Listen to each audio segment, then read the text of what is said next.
días, miles de venezolanos han llegado a nuestro país con la esperanza de cruzar. La migración se ha convertido en uno de los temas más urgentes y complejos de nuestra época. Cada año, millones de personas cruzan fronteras en busca de seguridad, oportunidades o simplemente una vida digna. Y detrás de cada uno de esos viajes existe un entramado de leyes, instituciones y decisiones gubernamentales que definen quién puede entrar, quién puede quedarse y bajo qué condiciones. A eso le llamamos política migratoria, el conjunto de normas y acciones que un país implementa para regular el movimiento de personas en su territorio. En México, esta política se rige bajo principios como el respeto a los derechos humanos, la no discriminación y la protección de la niñez. Instituciones como el Instituto Nacional de Migración, Comar, y la Secretaría de Relaciones Exteriores son las encargadas de asegurar quienes cruzan por el territorio nacional y también que sean tratados con dignidad, al mismo tiempo que se mantiene el orden y la seguridad en las fronteras. Pero al norte, del otro lado de la frontera, la historia es muy diferente. En Estados Unidos, la política migratoria ha sido moldeada por cambios políticos, tensiones sociales y preocupaciones de seguridad nacional. Desde las primeras leyes del siglo XIX hasta reformas modernas como la Ley de Reforma y Control de la Inmigración de 1986, la política migratoria ha influido directamente en la vida de millones de personas, especialmente en quienes buscan asilo, trabajo o residencia impermanente. Hoy, Estados Unidos está implementando nuevas medidas que endurecen aún más el proceso migratorio, un examen de naturalización más fácil,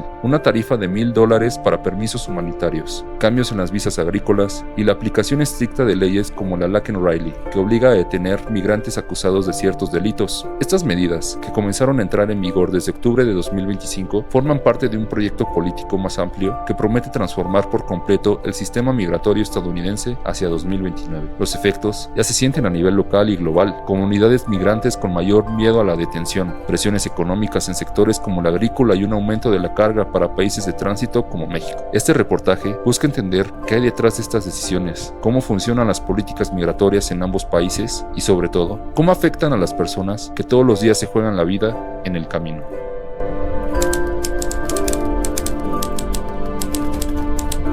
De acuerdo al artículo 7 de la Ley Federal de Protección de Datos Personales en posesión de particulares, el cual menciona que todo uso de datos personales está sujeto al consentimiento de la persona titular, no hacemos uso de nombres y rostros de las personas que así lo solicitaron durante la grabación de este reportaje. Yo me llamo Mayerlyn Rosales, vengo de Venezuela y tengo 37 años. Ahorita, gracias al Señor, tengo una semana que comencé a trabajar. Okay. Casi me la paso todo el día en el trabajo porque me levanto a las 7 de la mañana a dejar todo listo de los niños y de mi esposo para irme a trabajar porque entro a las 10 de la mañana hasta las 7 de la noche. ¿Su familia viene de Venezuela también? ¿O de Venezuela, no, de Venezuela. ¿Quiénes son? ¿Son usted, su esposo? Mis dos hijos y mi esposo y mi persona.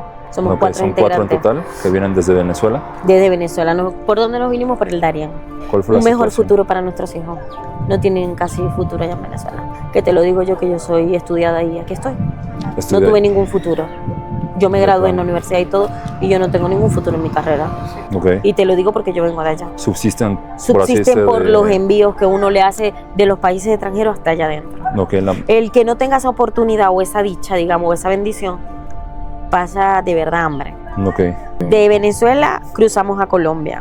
De Colombia ingresamos por el Darién. La selva de Darién, que está en Colombia, Panamá. De Panamá cruzamos a Costa Rica. Gracias a Dios, lo que fue desde Panamá hasta acá, hasta Guatemala, fue en auto. Básicamente nos bajamos de una buseta para subirnos en otra.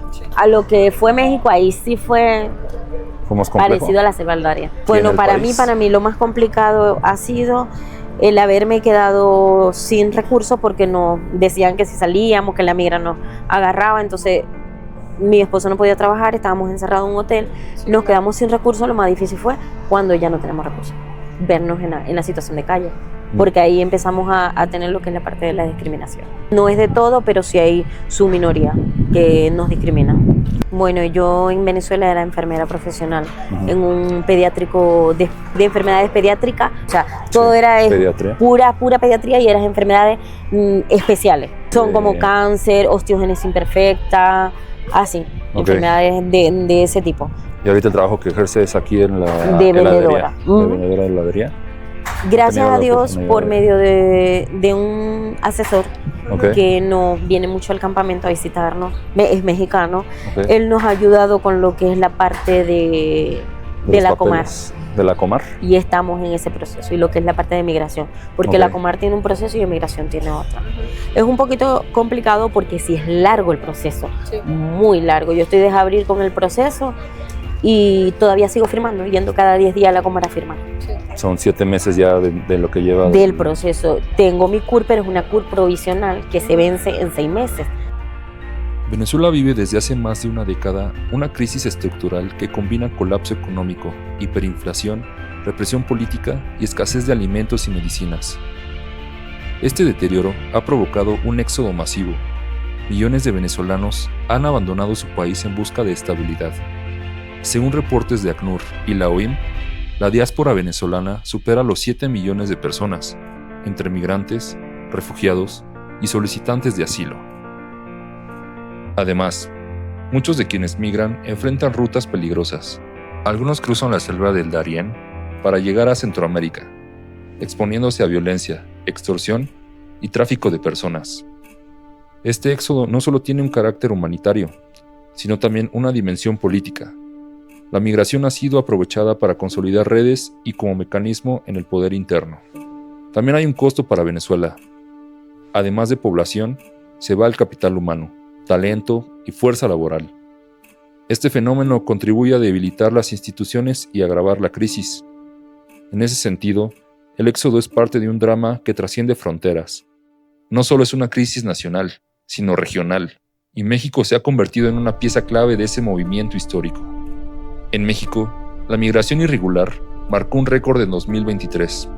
La OIM reportó 782.176 eventos de personas en situación migratoria irregular, lo que representa un aumento del 77% respecto a 2022.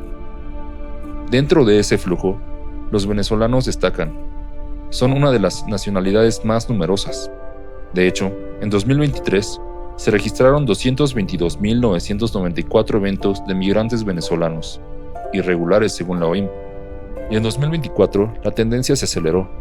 La Unidad de Política Migratoria reportó 240.780 eventos de venezolanos irregulares, solo entre enero y julio. En el primer trimestre de 2024, 89.718 venezolanos fueron reportados en situación irregular, lo que representa un incremento del 324%, comparado con el mismo periodo del año anterior. Además, estos venezolanos representaron casi 25% del total de migrantes irregulares detectados en ese periodo. En cuanto al perfil demográfico, durante el segundo trimestre de 2024, el 63% de los eventos irregulares correspondieron a hombres adultos, el 25% a mujeres adultas y el 12% restante a niños y niñas.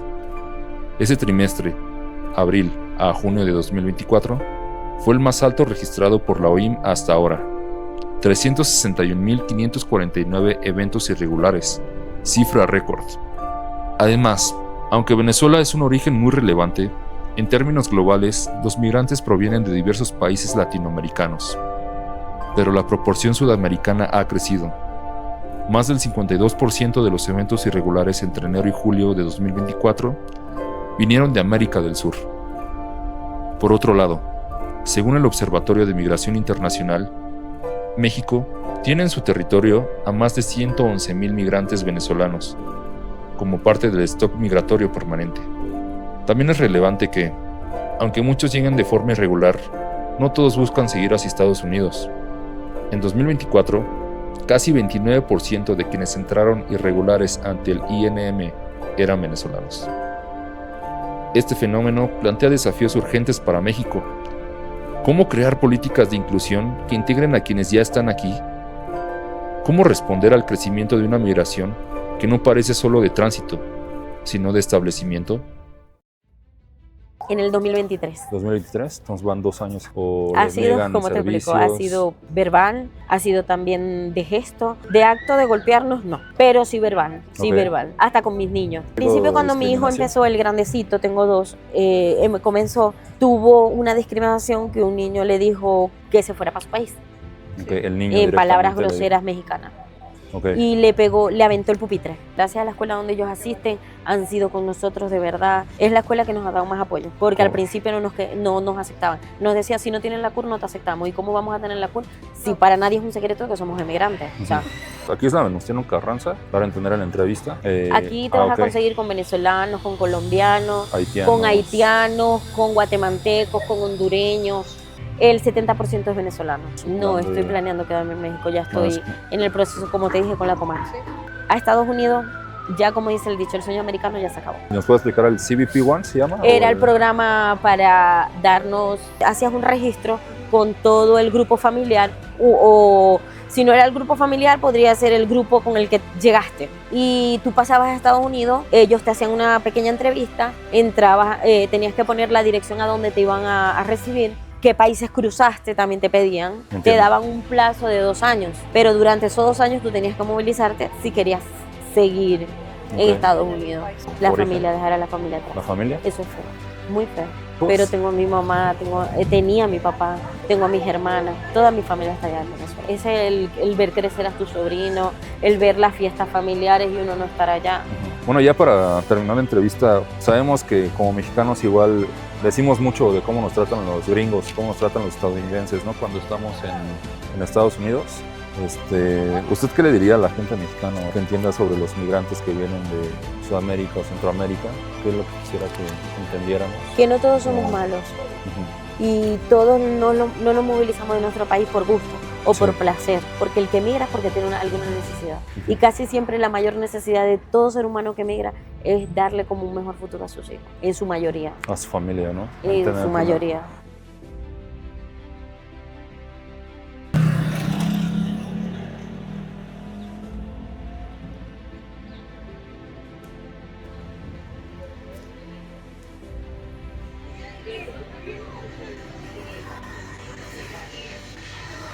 Tal vez.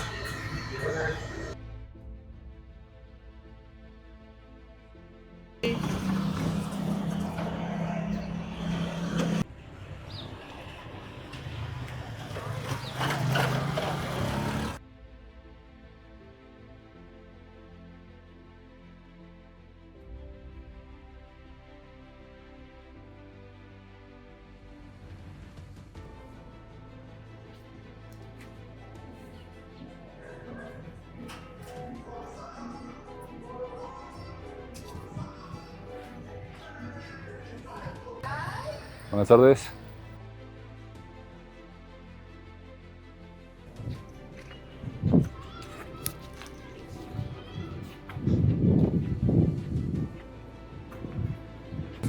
Y yo le digo, no, porque es que no nos dan la oportunidad de entrar en Estados Unidos porque nosotros no somos malos. Y yo estaba hinchada de lo que me dieron por mi papá y todavía me acordé de una pelea que me dio. A mí se me salieron unas lágrimas. Muchacho, ¿para qué fue eso que él me grabó en el momento ese? La rata esta venezolana llorando y se la creí, dice el meme, ¿sí? Mira, y la Maya cuando lo vio, me pasó el meme. Horrible, mira eso, pero qué vagamundería, como distorsiona las cosas de las entrevistas que le hacen a uno, le quitan el hablar a uno y ellos hablan. Yo me quedé asombrada, yo además nunca vi una entrevista para nada. Otra cosa, lo agarran tan mal que vienen para acá y van a la empresa de ustedes mismos, porque en verdad yo estoy consciente de que no nos quieren. Ustedes los mexicanos no nos quieren. Sean estudiantes, sean esto, sean lo que sean. ¿Y sabéis qué hacen con lo que nos llevan de aquí? El material que ustedes se llevan de aquí, lo llevan para la policía, porque lo he visto, lo llevan para la alcaldía, hacernos peso a nosotros. Primero porque vivimos en la ciudad, porque estamos aquí, porque somos inmigrantes. De aquí se llevaron una entrevista también unos muchachos, que aquí la trajeron después, porque aquí hicieron la reunión y yo fui y miré. Y la misma entrevista, que los muchachos eran las mismas palabras, decían que hasta cuándo los inmigrantes, porque ustedes hablan así como 2 años viviendo aquí, ¿qué se creen? Dueños de la plaza, ¿qué se creen? O sea, todo lo distorsionaron otra vez. O sea, ya lo he visto 3 veces. Me ha pasado que yo quedo así como que... ¿Cómo se llama? ¿Usted? ¿Cómo se llama su nombre? ¿Cuál es? No. Ajá, ¿y dónde está sonando eso ahí? ¿Qué opinión tiene sobre los migrantes que residen en México? Pues tienen que venir aquí y aportar, ¿va? Trabajar y acoplarse a la cultura mexicana. Venir a trabajar y no a hacer maldades. ¿Qué opinión tiene sobre los migrantes que residen en México? Pues ninguna, y todos se quejan. Pues aquí son bien recibidos. Una segunda pregunta, ¿cree que los migrantes contribuyen positiva o negativamente a la economía de nuestro país? Negativamente, por muchas cosas. Gente que se queja, que les das asilo y todavía se queja, ¿no? ¿Cree que los migrantes contribuyen positiva o negativamente a la economía de nuestro país? Pues sí, positivamente porque invierten. ¿Siente que la presencia de los migrantes afecta a la seguridad de su colonia? Pues no, porque pues no hay muchos migrantes, ¿va? A usted no le ha afectado. No me afecta, ¿no? Pero en el centro sí, porque ahí en el centro suben las cosas y los productos.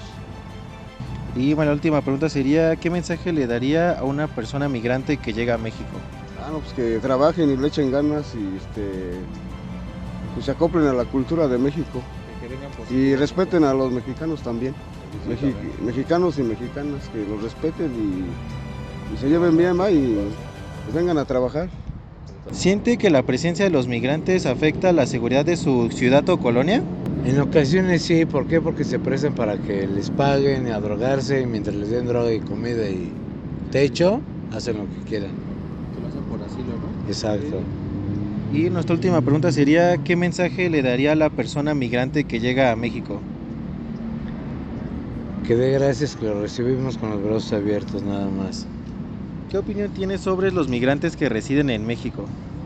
Pues en general creo que todos los migrantes de cualquier parte del mundo y en cualquier país pues tienen el derecho a ejercer eso, ¿no? La migración. Entonces, pues siempre y cuando sean personas de bien, pues todo bien.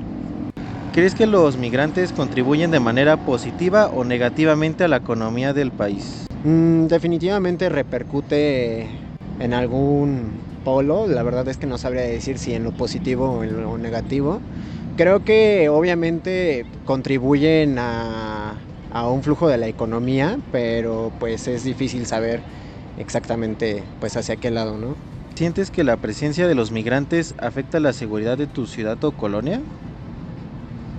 Realmente no, porque creo que en general en cualquier parte del mundo pues siempre van a haber personas buenas y malas y pues de alguna manera, como dice el dicho ahí medio choteado, como que los buenos son más, ¿no? Entonces pues sí, evidentemente habrá alguna persona que a lo mejor no comparta muy buenos valores, pero pues eso pasa en cualquier lugar.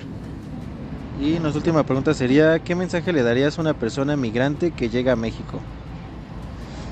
Pues nada, mucha suerte dependiendo su contexto. Obviamente si viene saliendo de una situación en la que su país pues lo obligó a salir de ahí por X o Y razón, pues bienvenido, que haga las cosas lo mejor posible. Y pues creo que en México en general somos personas muy cálidas y abiertas y recibimos a la gente con los brazos abiertos, ¿no? Entonces pues creo que en general se pueden encontrar con ese tipo de gente y pues nada, eso. Gracias, amigo. ¿De qué? Vale, muchas gracias.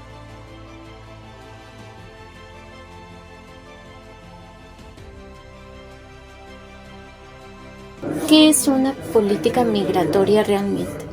Bueno, realmente una política migratoria es prácticamente un sistema de leyes, decretos y regulaciones muy específicas que van enfocadas a la entrada y salida de personas dentro de un territorio. ¿Cómo es que funciona esta política migratoria?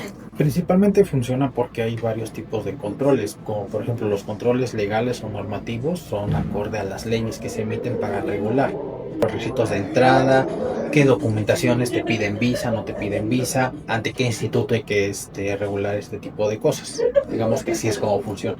Ah, ok, o sea, depende de cada país y de cada situación, sí. Requisitos. Hay países que son muy laxos, que literalmente te dicen no ocupas visa. Solamente necesitas un trámite en el aeropuerto o en el cruce fronterizo, necesitas apuntarte, dar ciertos datos y decirme dónde vas a alojarte durante tanto tiempo si eres turista, vienes a trabajar, pero es muy laxo. Hay otros que literalmente te dicen, tienes que, antes de que tan siquiera trates de entrar, tienes que avisarme con tanto tiempo de anticipación, ir a mi embajada, presentar documentación y decirte, y ahí yo te diré, después de un proceso exhaustivo de revisar tus antecedentes penales, tu procedencia y todo, si eres apto para entrar a mi país o no eres apto. ¿Qué propósito tiene tener esta política realmente? Esta política realmente lo que trata es una cosa muy sencilla, y esto deviene de una cuestión que lo vemos en el mercado de cualquier país, ¿no? En finanzas. Es la demanda que pueda haber por un excedente de personas que tenga dentro de un territorio. ¿Por qué? Porque al final y al cabo en muchos países el Estado es el que proporciona ciertos bienes y servicios. Entonces, si tiene mucha población que no logra controlar, que no sabe cuándo llegó, que no entiende, que a lo mejor sus filtros migratorios son muy laxos y le están demandando más servicios públicos, esto a la larga va a tener que incentivar una deficiencia del Estado para garantizar esos servicios públicos mínimos contra una población que le está exigiendo cada vez más y que sigue aumentando. Entonces digamos que es un control necesario para mantener un equilibrio dentro de un país entre lo que el Estado puede proporcionar y las personas que hay para que les proporcione esa calidad de vida. Ok. ¿Se podría decir que es como un control económico? Es un control económico y un poquito más tirado a mejorar la calidad de vida de sus ciudadanos, porque al final de cuentas lo que ocurre en muchos países es, principalmente en Latinoamérica, es si mi sistema de salud es deficiente o el Estado no está garantizando un sistema de salud adecuado, ¿por qué yo como ciudadano tengo que pagarle esos impuestos si no los estoy viendo retribuidos? Es mantener una especie de paz social más o menos. Recientemente se publicó que Estados Unidos quiere hacer cambios en su política migratoria. ¿Qué cambios son los que quiere hacer? Mira, hay cambios que quiere hacer y hay cambios que ya los hizo. Por ejemplo, los cambios que principalmente hizo fue la militarización total de la frontera. Principalmente en este caso fue más, lo vimos más en el caso mexicano que en el caso canadiense, pero fue una militarización total desde el primer segundo que estuvo, que ya había jurado el cargo, vinieron varios decretos. Entre uno de esos fue la militarización completa de la frontera. El segundo decreto fue de que ahora si eras solicitante de un asilo o refugiado político y solicitabas a Estados Unidos, antes funcionaba de que, ok, entra a Estados Unidos, te pongo una especie de protección especial, yo te doy la residencia, yo te digo el lugar, vas a estar vigilado por mi policía, por mi guardia, pero ya después vemos lo de tu estatus migratorio y lo de tu asilo. Ahora es completamente diferente. Ahora es no vas a pisar suelo norteamericano hasta que yo no te diga que lo puedes pisar. Ese tipo de propuestas que tiene. Ya la Corte Suprema norteamericana dijo que es violatorio de derechos humanos, que no debía de proceder, pero sigue ahí la línea. ¿Y cómo podrían afectar todos estos cambios tanto a nivel local, o sea, Estados Unidos, los primeros estados de la República, como a nivel global? A nivel global termina creando un efecto dominó. Otros países que antes, digamos, por un acuerdo como de amistad y fraternidad te decían, de Estados Unidos no me pide a mí, a mis ciudadanos, visa, yo tampoco se los voy a pedir. Pero ahora completamente es al revés, como Estados Unidos le pide a mis ciudadanos visa, yo le voy a pedir a los norteamericanos visa. Y eso indudablemente termina decayendo en que frene un poco el turismo internacional. Lo mismo pasa con el apoyo, en este caso, en la colocación de empresas. En este caso igual, Estados Unidos ha robustecido mucho los requisitos para poder establecer una filial o una empresa en suelo norteamericano de capital extranjero. Y lo mismo ha pasado con otros países que antes tenían cierta fraternidad, es decir, tú me ayudas a colocar una empresa en tu territorio, yo voy a hacer lo mismo, vamos a ser más laxos. Ahora han robustecido esta situación o directamente lo han prohibido. Por ejemplo, en el caso con esta pelea comercial con China, en el que directamente han dicho empresas norteamericanas tienen prohibido venderle ciertos componentes a empresas de origen chino, y China ha respondido de la misma manera. Ahora, en el caso de los países vecinos directamente, como es Estados Unidos y Canadá, principalmente, que es México y Canadá, perdón, principalmente en el lado mexicano, prácticamente ha hecho un cuello de botella con las inmigraciones. Al final a México lo volvieron una especie de país segundo, la idea de volverlo un país que frenara completamente, un país tapón, como se diría coloquialmente. Eso ha generado una crisis de derechos humanos porque ya la idea es acabar con el sueño norteamericano. México termina absorbiendo o ha estado absorbiendo toda esa carga, tanto de servicios que puede proveer el Estado como servicios que no está pudiendo proveer el Estado y que los ofrece un particular, y se está viendo sobrepasado y está generando a la vez una crisis de empleos, una crisis de violencia, una crisis completamente ya humanitaria. Entonces esos son como que los dos problemas que se enfrentan a nivel global y a nivel local. Te agradezco mucho tu tiempo y la información que me proporcionaste. Sería todo de mi parte. No sé si gustes hacer algún comentario adicional. No, digo, por mí no hay ningún problema y espero que esa información sea de utilidad. Muchas gracias, que tengas lindo día. Luego de este profundo recorrido, hemos podido constatar que la migración en México no es un evento aislado ni una crisis pasajera. Se trata de un fenómeno histórico, un flujo constante e incesante de familias enteras que se ven forzadas a dejar atrás sus hogares.